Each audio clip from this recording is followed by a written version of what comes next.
Bonjour et bienvenue à cette présentation de la politique de développement social de la Ville de Terrebonne.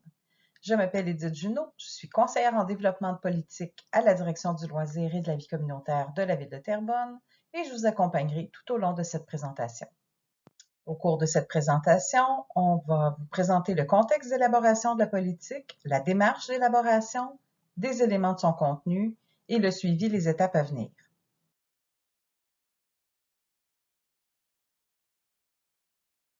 D'où vient l'idée de se doter d'une politique de développement social? En fait, les balbutiements de cette initiative prennent leur source dès 2013, alors que la Ville de Terrebonne se dotait de l'une des premières politiques sociales intégrées au Québec. La politique Vivre tous ensemble incluait déjà les volets municipalité amis des aînés, la politique familiale municipale et le plan d'action à l'égard des personnes handicapées. En 2015, le volet visant les adolescents a été ajouté. Depuis, les villes se sont tournées de plus en plus vers l'adoption de politiques de développement social qui regroupent ces mêmes volets, ce qui permet une approche plus intégrée et cohérente. On parle d'une politique de développement social, mais qu'est-ce que c'est exactement le développement social? La Ville de Terrebonne a retenu la définition proposée par la Table des partenaires du développement social de la Naudière et qui va comme suit. Le développement social est le développement collectif de la communauté qui vise la réduction des inégalités sociales, l'amélioration des conditions de vie, l'inclusion et l'engagement citoyen. En fait, il s'agit d'agir sur le facteur humain et collectif en complémentarité des aspects d'aménagement, d'économie, d'environnement et ainsi de suite. Évidemment, lorsqu'on parle de développement de la communauté ou de développement social, il faut tout de même se rappeler que les municipalités doivent agir dans un cadre légal qui lui reconnaît des compétences bien définies. Voici donc les compétences municipales légales, vous les avez à l'écran. L'habitation a été mise en parenthèse parce que les municipalités ont un pouvoir d'agir, mais qui demeure somme toute limité. L'habitation, notamment le logement social et communautaire, relevant davantage des compétences provinciales et fédérales. En matière de développement social, la Ville de Terrebonne est appelée à jouer divers rôles qui se modulent en fonction du niveau et de l'objet de l'intervention. Assurer un leadership rassembleur et une coordination territoriale dans les domaines relevant de ses champs de compétences. Collaborer avec ses partenaires publics et associatifs dans les domaines ne relevant pas de ses compétences, mais qui ciblent l'amélioration du cadre de vie des citoyens. Et faciliter la mise en place d'initiatives citoyennes contribuant à la richesse de la vie collective. Passons maintenant à la démarche d'élaboration de la politique. Comment cette démarche s'est-elle déroulée? D'abord, à l'échelle des élus, c'est la Commission du développement social et communautaire qui est répondante du développement social à la Ville de Terrebonne. Cette commission est composée de 5 élus qui recommandent au conseil municipal les orientations et les actions à déployer en matière de développement social. Pour s'assurer que la politique soit bien représentative des enjeux et des préoccupations du milieu terrebonnien, un comité de pilotage a été mis en place. Ce comité comptait 33 personnes, dont des élus, des employés municipaux et des acteurs du milieu institutionnel et associatif. Le rôle du comité de pilotage était d'alimenter la réflexion quant au développement social à Terrebonne, de valider les travaux et les documents et de faciliter les liens avec les groupes et les citoyens. Un comité de travail restreint, composé de membres du comité de pilotage, s'est penché plus en détail sur les outils et les contenus qui étaient par la suite présentés au comité de pilotage. Si on regarde plus en détail la composition de ces comités, vous avez ici les membres de la Commission du développement social et communautaire.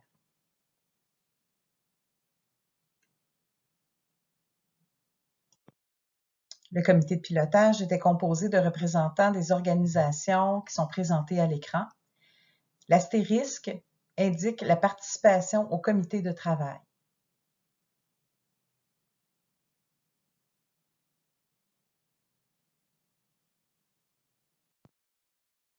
Voici la suite de la composition du comité de pilotage et du comité de travail.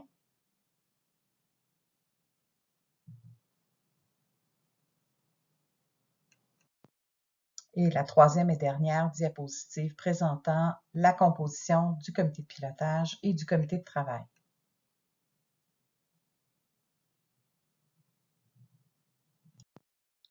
Vous avez ici les grandes étapes d'élaboration de la politique, une démarche qui s'est déroulée sur 2 ans. Les travaux préparatoires consistaient à se documenter pour bien comprendre ce qu'est le développement social en milieu municipal, à lire d'autres politiques, à voir ce qui se fait dans les autres villes et ainsi de suite. On a ensuite mis en place le comité de pilotage qui s'est ensuite réuni une fois par mois. Nous nous sommes aussi penchés sur le profil sociodémographique de la population de Terrebonne, mais aussi recenser les constats et les préoccupations déjà formulées par les différentes instances de concertation et d'intervention sur le territoire. Les fondements de la politique ont par la suite été établis, comme les domaines d'intervention, la vision, la définition des clientèles visées et ainsi de suite. Les consultations se sont tenues de novembre 2020 à mars 2021. Nous allons y revenir à la page suivante. Et enfin, tous ces travaux ont permis d'en arriver à un énoncé de politique qui a par la suite été adopté en juillet 2021. Et le premier plan d'action triennal issu de la politique sera livré avant la fin de l'année 2022. Revenons sur les consultations qui se sont tenues en 3 temps. D'abord, un questionnaire en ligne qui a permis de rejoindre 1079 répondants. Des groupes de discussion réunissant des citoyens, des organismes, des employés municipaux et les élus municipaux pour un total de 15 groupes de discussion et de 97 participants. 12 entrevues auprès d'informateurs clés. Ces informateurs clés sont des personnes qui, par leur fonction ou leur expertise, ont une vision large des tenants et aboutissants du développement social et des impacts pour l'appareil municipal et la communauté. Une capsule est d'ailleurs consacrée aux résultats de ces différents exercices de consultation.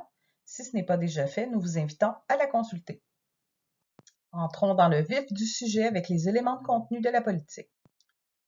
La politique vise prioritairement, mais non exclusivement, 4 grands groupes au sein de la population. Les familles, les personnes aînées, les personnes handicapées et les jeunes de 0 à 24 ans en tenant compte des besoins spécifiques selon les groupes d'âge. La petite enfance, les âges correspondant au niveau de l'école primaire, de l'école secondaire et les jeunes adultes jusqu'à 24 ans. La politique vise ces groupes, mais s'adresse aussi à l'ensemble de la population sans exclusion. Pour mieux cibler l'action de la Ville en développement social, il convenait de déterminer les domaines d'intervention. Donc, on vous présente les 9 domaines qui ont été retenus: l'aménagement et les infrastructures, l'habitation et le milieu de vie, les déplacements, particulièrement sous l'angle du transport en commun, du transport adapté et du transport actif. La circulation routière avait été largement abordée dans d'autres exercices de planification, d'où ce choix. La sécurité, la communication, l'information et la relation avec le citoyen. Le loisir et la culture, dans lesquels sont inclus toutes les déclinaisons comme le sport, le plein air, la pratique artistique amateur, les événements et ainsi de suite.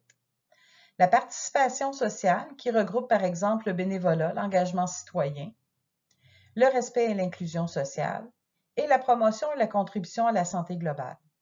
La santé n'est pas un domaine de compétence municipale, mais par son action, la Ville a un impact important sur ce domaine.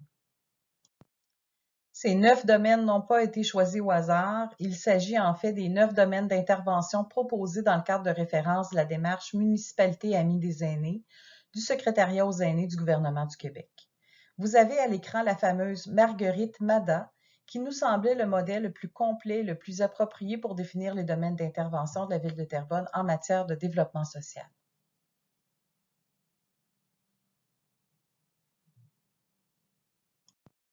La politique est porteuse d'une vision.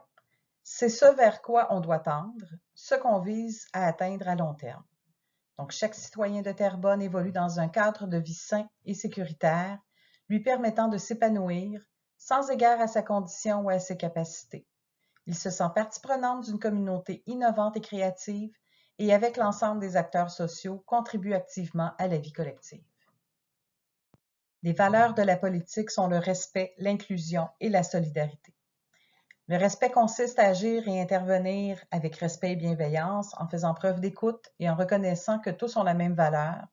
Le respect s'applique autant aux individus qu'aux organisations et s'exprime en toutes circonstances. L'inclusion consiste à agir en reconnaissant le droit à la pleine participation sociale pour tous, dans tous les domaines d'activité humaine et en tenant compte des besoins particuliers de certains individus ou de certains groupes.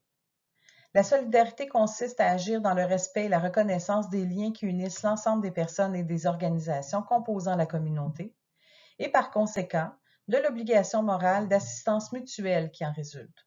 Autrement dit, la solidarité exprime le devoir de s'entraider. Les principes d'intervention représentent la trame de fond sur laquelle on pose les actions. Ils expriment la façon dont la Ville entend déployer ses orientations et ses mesures en développement social. La concertation, la collaboration et la complémentarité visent la cohérence et la coordination de l'action de la part de la Ville et de ses partenaires. Cette coordination se traduit normalement par la concertation en matière d'identification des besoins et des mesures à implanter ou à maintenir, la collaboration dans le déploiement des pistes retenues et la complémentarité dans l'action. L'ouverture à la diversité s'incarne en reconnaissant les caractéristiques propres aux individus, comme par exemple l'âge, l'origine, la condition socio-économique, mais également envers les organisations qui n'ont pas toutes le même profil, les mêmes vocations, les mêmes territoires et ainsi de suite. Il s'agit ici de tenir compte de cette diversité dans le déploiement des mesures visant les personnes et les partenaires. L'accessibilité renvoie à l'objectif de réduire, voire d'abolir, les obstacles en matière d'accès aux actions et mesures proposées en matière de développement social. On parle ici d'accessibilité sous ses diverses formes, tant sur le plan géographique, économique, physique, organisationnel, temporel et informationnel. Et enfin, l'équité qui renvoie à l'idée de justice sociale, mais surtout la justice redistributive qui vise la réduction des effets des inégalités sociales au sein de la communauté. Le principe d'équité est complémentaire au principe d'accessibilité. Passons maintenant aux orientations annoncées et aux actions phares de la politique. La politique présente 4 grandes orientations que voici. Être bien chez soi et dans son quartier, s'épanouir dans sa communauté, connaître les services et y avoir accès, et contribuer au développement de sa communauté. Être bien chez soi et dans son quartier vise à favoriser pour tous l'accès à un logis et un environnement de vie adapté, sécuritaire et de qualité. On poursuit les objectifs suivants: encourager la diversification de l'offre résidentielle et locative, poursuivre le développement de projets de logements sociaux et abordables, soutenir le développement d'hébergements temporaires pour les personnes en situation de transition ou de vulnérabilité, favoriser des aménagements de proximité durables, de qualité, fonctionnels et sécuritaires, et poursuivre le développement de programmes et de services liés à la sécurité chez soi et dans son quartier. Les domaines d'intervention associés à cette orientation sont l'aménagement et les infrastructures, l'habitation et le milieu de vie et la sécurité. La deuxième orientation, s'épanouir dans sa communauté, vise à favoriser le mieux-être et l'épanouissement des personnes. On poursuit les objectifs suivants: accroître l'offre d'activités, de programmes et de services en matière de vie récréative et culturelle, développer des infrastructures et des espaces publics favorisant la mixité générationnelle et sociale, mettre en place et soutenir des mesures favorisant l'inclusion sociale et soutenir les actions des partenaires dans les domaines visant le développement et le mieux-être des personnes et de la collectivité, comme par exemple en matière d'éducation, de santé, d'aide à la personne, de défense des droits, de sécurité alimentaire et ainsi de suite. Les domaines d'intervention associés à s'épanouir dans sa communauté sont le loisir et la culture, les aménagements et infrastructures, l'inclusion sociale, la promotion et le soutien à la santé globale. La troisième orientation est de connaître les services et y avoir accès, dans le but de favoriser l'accessibilité à l'ensemble des services, programmes et activités déployés par la Ville et ses partenaires. Les objectifs poursuivis sont: poursuivre les actions en matière d'accessibilité universelle pour l'ensemble des services municipaux, augmenter l'accessibilité physique, financière et organisationnelle aux activités, programmes et services municipaux, encourager les initiatives des partenaires favorisant l'accessibilité aux activités, programmes et services, assurer une diffusion efficace et diversifiée des informations relatives aux activités, programmes et services de la Ville et de ses partenaires, contribuer à l'amélioration de la desserte de transport collectif régulier et adapté, et développer et promouvoir le transport actif. Les domaines d'intervention associés à cette orientation sont l'inclusion sociale, le loisir et la culture, la promotion de la contribution à la santé globale, la communication, l'information et la relation avec le citoyen, ainsi que les déplacements. Enfin, la dernière et quatrième orientation, contribuer au développement de sa communauté, vise à encourager l'exercice d'une citoyenneté active. Les objectifs sont: diversifier les stratégies municipales de consultation et de participation citoyenne, accroître les opportunités de socialisation et de participation à la vie collective, encourager et reconnaître l'action et l'engagement bénévole, soutenir les initiatives citoyennes visant l'amélioration des milieux de vie et le renforcement du sentiment d'appartenance envers la communauté. Les domaines d'intervention associés à cette orientation sont la participation sociale, l'inclusion sociale, la communication, l'information et la relation avec le citoyen. Au moment de l'adoption de la politique, il a été convenu de déployer immédiatement certaines actions ou d'en confirmer certaines déjà en place. Elles ont été appelées actions phares car on considère que ces actions confirment des orientations, des directions souhaitées par la Ville de Terrebonne en matière de développement social. Nous avons donc le chantier de l'habitation qui vise à identifier les stratégies permettant de répondre à l'enjeu de l'accès au logement sur le territoire. Le chantier de l'accessibilité universelle qui vise à accélérer la mise à niveau des services municipaux en la matière, notamment les aménagements et les bâtiments municipaux ainsi que le volet des communications. Les pôles sociaux. Alors, le concept de pôle social est de réunir dans un même lieu différentes organisations à vocation sociale et communautaire dans un esprit de service de proximité.